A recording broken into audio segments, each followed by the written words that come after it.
This is a case of a 57-year-old woman. She presented with mild fatigue and a supraclavicular mass. Physical exam revealed the supraclavicular mass as well as some inguinal lymphadenopathy. Lab testing revealed some cytopenias with mild anemia and mild thrombocytopenia as well. Her LDH was normal. Imaging at that point also revealed supraclavicular and inguinal lymphadenopathy. And a biopsy was done of one of the lymph nodes, which revealed follicular lymphoma grade 2. Basically, there were B cells that were CD10 positive.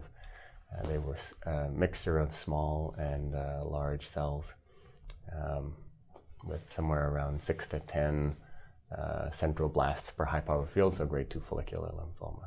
Basically, this is a pretty typical presentation for a person with follicular lymphoma. She's a little bit younger than usual. The average age is maybe in the late 60s or early 70s, but the symptoms and diffuse presentation is pretty typical.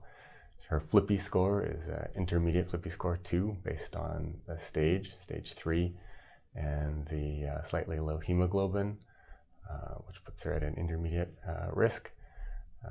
Otherwise, everything is pretty regular.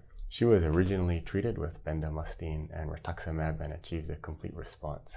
From my impression, this woman underwent the appropriate workup. She had appropriate physical exam, history, lab tests.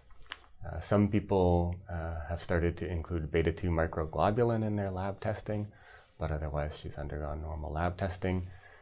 It would be reasonable as well to include lab testing for liver and kidney function. And some people might also consider an echocardiogram if they're considering use of anthracyclines as frontline therapy. Then she underwent normal imaging studies. The PET-CT is, from my perspective, an important first-line imaging study in people with follicular lymphoma, because one of the important factors in determining treatment is there any evidence of transformation. So my bias in general, although it's not always approved by insurance, is to get a PET scan early on to guide the biopsy site, and then we try to biopsy the lymph node with the highest SUV uptake, or FDG uptake. In this case, the lymph node was biopsied and showed grade 2 follicular lymphoma, and the SUV max, I think, on this PET scan was 9. So unlikely that there would be transformation to diffuse large B-cell lymphoma, and probably doesn't need to be biopsied elsewhere. Some people also would do a bone marrow biopsy in this case. That's certainly common in clinical trials. I think it's probably less common outside of clinical trial practice. It's necessary if we want to determine staging to the highest specificity. So in this case, we know that she's stage 3 based on Ann Arbor staging.